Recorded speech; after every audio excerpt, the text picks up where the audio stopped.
Hello, my name is Emmanuel Eze. I want to talk about this triageguard clinical copilot agent for clinical triage. It's a RAG-based agent for clinical triage. I want to take you to the repo and briefly tell you about the triageguard system. Triageguard is a lightweight React plus Vita front end with an express backend that sends structured prompt to an LLM via OpenRouter to generate evidence-grounded triage recommendations. The app is intended for prototyping clinical decision support workflow with strict grounding and safety checks. Key features include that it captures intake, symptoms, history, vitals, and generate structured triage output, label red flag, rationale citations, safety verification, and protocol grounding. Now, TriageGuard is an advanced AI-powered assistant designed for high-pressure emergency department to provide rapid protocol-aligned patient prioritization. It ensures clinicians with RAG, it empowers clinicians with RAG-based intelligence. It reduces cognitive cognitive load during peak hours and ensures strict adherence to medical protocol. How does TriageGuard work? TriageGuard doesn't just know medicine. It retrieves specific up-to-date hospital protocol before making any recommendation. How does it do this? We input patient symptoms and vital signs. The retrieval system searches the 700 plus passage of clinical corpus. Grounding. The AI reasoning is strictly bounded by retrieved text. Result is a recommendation with zero hallucination guardrail. Evidence and citation. Every clinical claim made by the agent is linked directly to a source passage in documentation. The passage tracking direct link to WHO and ESI guideline. Snippet verification. Clinicians see the exact text used. Audit trail. Every decision is logged with its evidence-based. Faithfulness is over 98% alignment with source documentation. Recommendation pipeline. A deterministic workflow ensures consistency across every patient interaction. Normalization. It clean unstructured narrative data. The vital threshold is check against critical physiological limit. The protocol mapping is select the most relevant clinical domain. And the final assignment is that it provide immediate, emergent, urgent, and non-urgent recommendations. Evaluation and benchmarking. The system is evaluated against a gold standard data set of annotated clinical cases. Real-time metrics, citations, faithfulness, and hallucination rate. Expert alignment, over 91% agreement with senior triage nurses. Benchmarking versus standard LLM strategies. Safety guard prohibit from formal diagnosis. TriageGuard doesn't diagnose, it gave recommendation following the corpus guideline from WHO and other bodies. Validation and validation and methodology. Our metrics are derived from a rigorous three-tier validation framework. Faithfulness. Automated natural language inference checks ensures 1.1 ratio mapping between claim and citation. The performance is measured against 500 historical cases audited by senior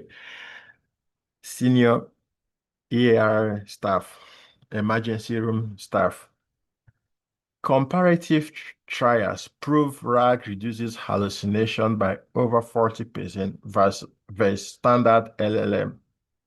The architecture, the system level constraint that strictly forbid diagnostic label or medical advice.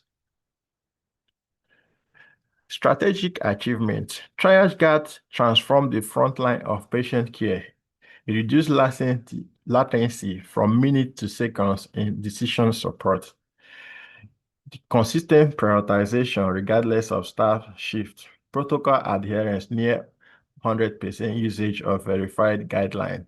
Patient outcome is faster door-to-door time for critical cases. So now, let me show you how TriageGuard work. Okay, I want to demonstrate to you how this system works. This is TriageGuard system. And this, just a minute. Okay, this is TriageGuard. And this is our citation. These are the documents that TriageGuard retrieve. WHO triage, ESI protocol, and national stroke guideline.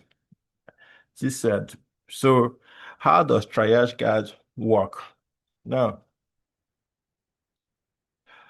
in TriageGuard, first of all, we impute patient profile. For example, the patient age, let's say the patient is over 78 years old, and the symptom that happened, what happened to this patient, how long did the symptom persist? Let's say persisted for over 3 hours. Okay, and then we record the patient temperature, let's say 39.5,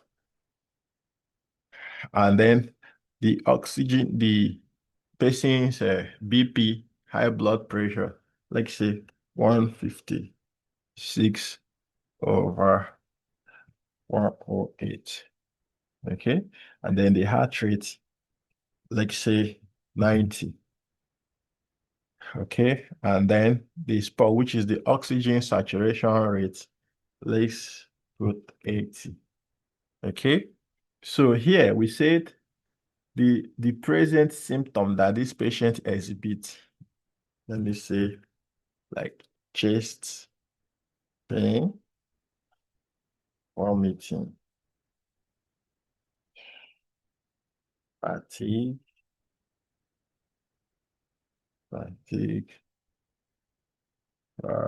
probably difficulty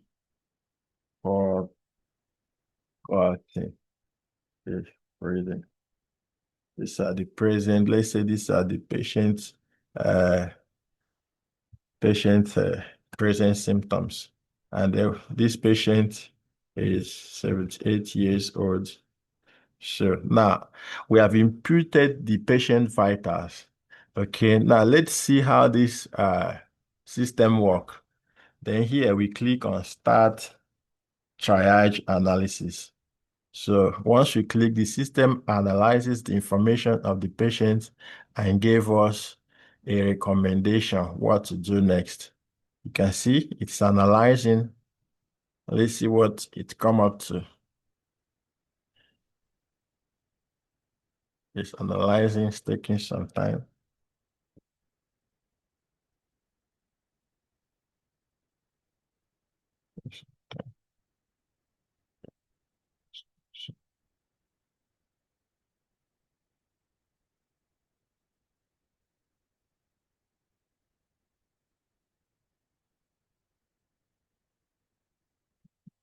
It's taking time. Okay, beautiful. So now you can see that based on the symptom that we have imputed about the patient, okay, this is the vital that we imputed: chest pain, vomiting, fatigue, difficulty breathing, and the system persisted for about 3 hours. Now, this system is letting us know that this patient need immediate attention. Okay, now there's a red flag here. This is how the system works. It tells us that there's a red flag, and gives us recommendation. It said administer supplemental oxygen immediately. High flow unknown rebreathe mask to raise the SpO2, which is the oxygen level, greater than 90%. And then it says, place the patient on cardiac monitor and obtain a 12-lead ECG as soon as possible. And then said call emergency medical services for rapid transport to the nearest emergency department. And finally, assess airway breathing and circulations. Be prepared for advanced airway management if needed. Obtain vital signs, including respiratory rate, mental status, and repeat blood pressure. Consider early point of care, cardiac biomarkers, troponin, and basic labs. Prepare for possible advanced intervention, e.g., the medical jargon. So these are the recommendation that is generated by this triageguard AI agent for clinical triage. And these are the citation for any of the emergency room staff or nurses.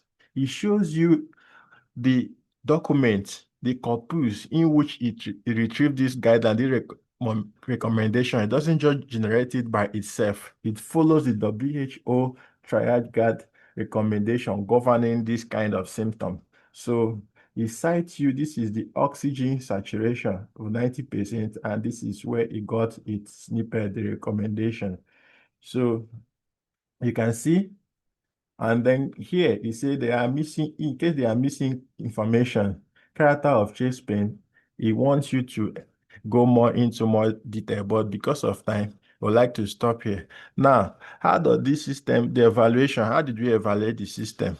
This system, in terms of performance, triage accuracy against case board, which is another parameter. This system performed over 94% against VS case board. For red flag recall, is over 99%, 99.8 safety threshold. And then expert alignment, nurse agreement is over 91%. Now, how is this system able to do this? Ablation report simulate a comparison of triage strategy on standard data set. When we employed zero-shot LLM, which is zero help and allow the normal LLM to solve the case on its own, the accuracy is 72% and the hallucination is 12%. So, which is not recommended. The safety check is low. And the way we employ full shot trial, which is give the system basic examples and prompting. The system give us 88% accuracy.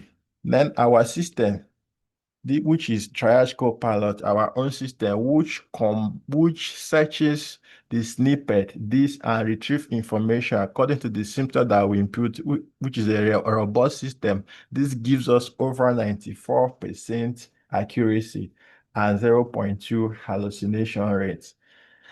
This system is robust and is ready to be used by any clinicians. Thank you very much. Thank you for viewing this, my project. This is my AI engineering capstone project. I'd like to stop here. Thank you for watching.